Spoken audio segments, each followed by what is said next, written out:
Hello everyone, my name is Shawn Leu. I'm a macroeconomist in the UAE Business School. In this short recording, I'd like to share with you some of my thoughts on the federal budget that was announced on the 3rd of May. Let's start with an overall picture by looking at the three key macroeconomic indicators. In this year's budget, GDP growth is forecast at 2.5%, CPI inflation will be running at 2%, and unemployment will decrease to 5.5%. These are fairly respectable numbers in regards to the health of the Australian economy. However, the budget deficit is set to rise from the last fiscal year to the current fiscal year. I will organize my presentation around the themes of budget repair and jobs and growth, where the latter is the slogan of this year's budget. On the theme of budget repair, it seems to have been put on the back burner this year, even though the current coalition government came into office pledging to stop the debt and fix the budgetary emergency. In fact, the previous Labour government has also made similar pledge. So why do people worry about the budget deficit? One way to understand this is to look at the historical evolution of deficit and debt in Australia. Let's go back some 40 years to the year 1970, which you can see, which is the starting point. From the diagram, you can see that the vertical bars has spent a small amount of time below the zero line. Those are the years that the federal government ran surpluses, which means that the majority of the federal budget was in deficits. While surplus years allow the government to pay down debt, it's the increase in deficit over time that raises the level of debt that really has people worried about deficit and debt that go hand in hand. So are we getting any closer with the task of returning the budget back to surplus? As you can see that this has been a common theme in past budgets to forecast how quickly it will be back in the black. In some years, the projection is that we'll do it quite quickly. The current projection is for the budget to return to surplus in the 2020-21 fiscal financial year. And so we just need to wait just for a little while until the beginning of the next decade. So what underlies all this is the following issue. Is it necessary for the Australian economy to have a balanced or a surplus budget? This is often touted as the need to live within the means. A common analogy is that the government budget is similar to a household budget. If a household persistently runs budget deficits, there will be accompanying build-up in debts, and eventually that the household will find itself in debt stress. Actually, the government budget is nothing like the household budget. It is possible for the government to live with a positive amount of debt indefinitely. The key here is to maintain debt stability as a percentage of GDP. More importantly, when the economy finds itself in a downturn or a recession, the budget should be afforded the flexibility to be in deficit, either through an increase in expenditure or lower taxes or a combination of both. This allows the government to inject additional stimulus that's missing from the private sector into the economy. Don't get me wrong though, I'm not advocating that the government shouldn't keep a check on deficit and debt buildup. Fiscal stability is a very important condition to promote economic growth in the long term, but this is not the same as imposing a zero fiscal budget on the economy in the short term. When you consider government spending in the areas of health, education and infrastructure, and because the private sector is either unable or unwilling to step in, there is actually huge social payoff to be gained. The usual rule of thumb is that the government can borrow at the long-term interest rate of 5% and the return is usually more than 15%. You do the maths.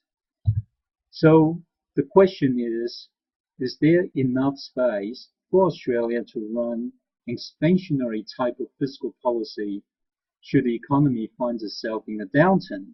And the answer is yes. Let's take a look at this diagram here. From the numbers that you see, net debt for Australia is expected to peak at 19.2%.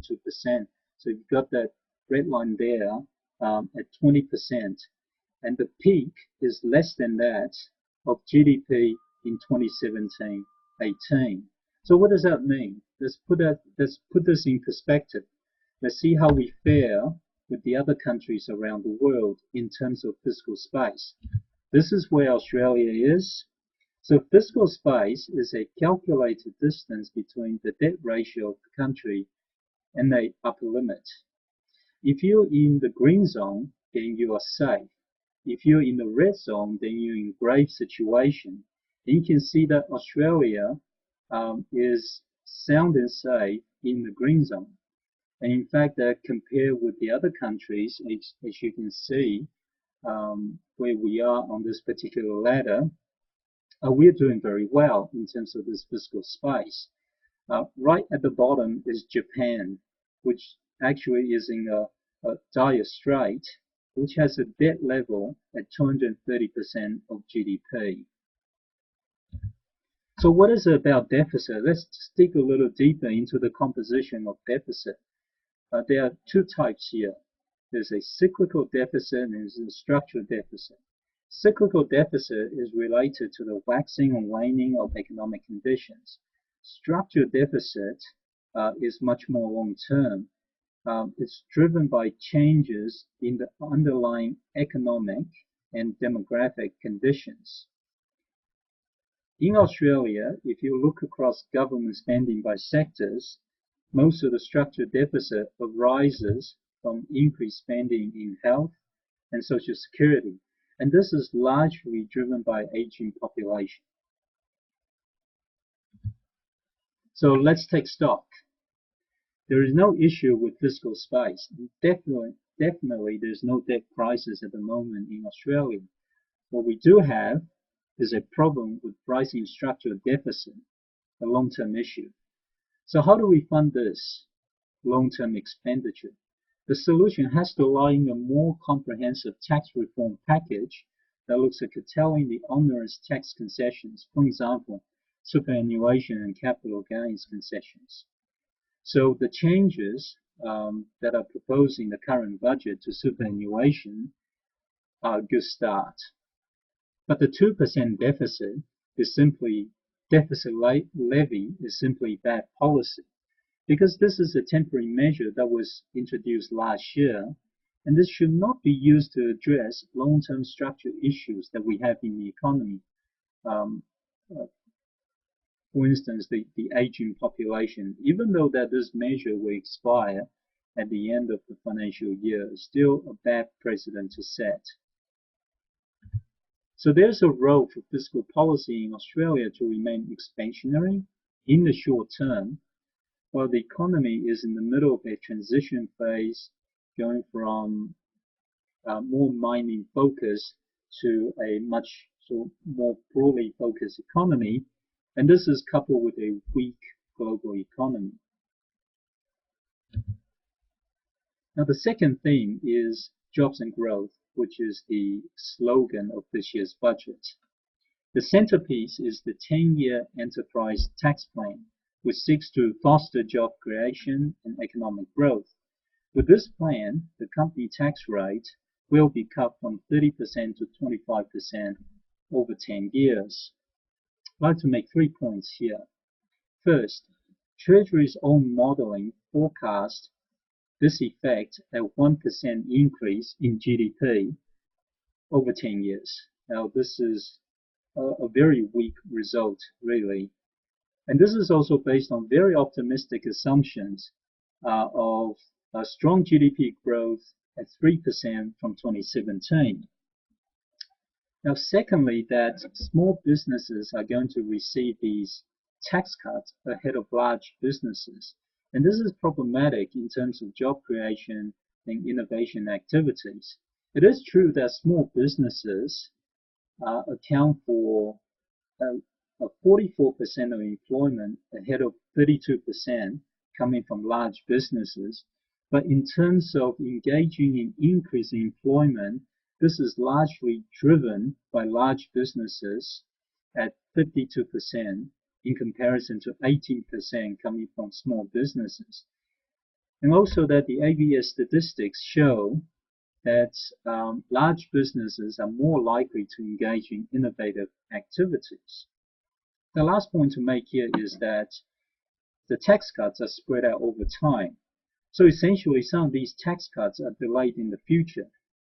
This will add uncertainty to the business community and to the economy overall as to the total effect of this tax cut proposal. The second aspect in relation to jobs and growth is timing tricks. There are quite a few of these timing tricks built into the budget this year. The first one is this instant asset write-off for small businesses. So small businesses can write off small capital expenditures, so for example, buying equipment and machines. So they write these off instead of deducting these expenses over time through depreciation. What this incentive does is it will have the effect of bringing forward capital expenditures that would have happened anyway. So the net effect here on the economy is more likely to create jobs and growth, yes, but now at the expense of jobs and growth later in the future. And of course that the government has also extended this particular scheme to businesses with annual turnover to $10 million, plus those small businesses that are unincorporated. I have already mentioned about the company tax cuts, where that this is going to fall faster for small businesses, and this will cause them to bring forward their investment expenditures again. So it's really not going to increase the overall level investment, but it's simply just going to bring forward the timing of when these investment expenditures are committed.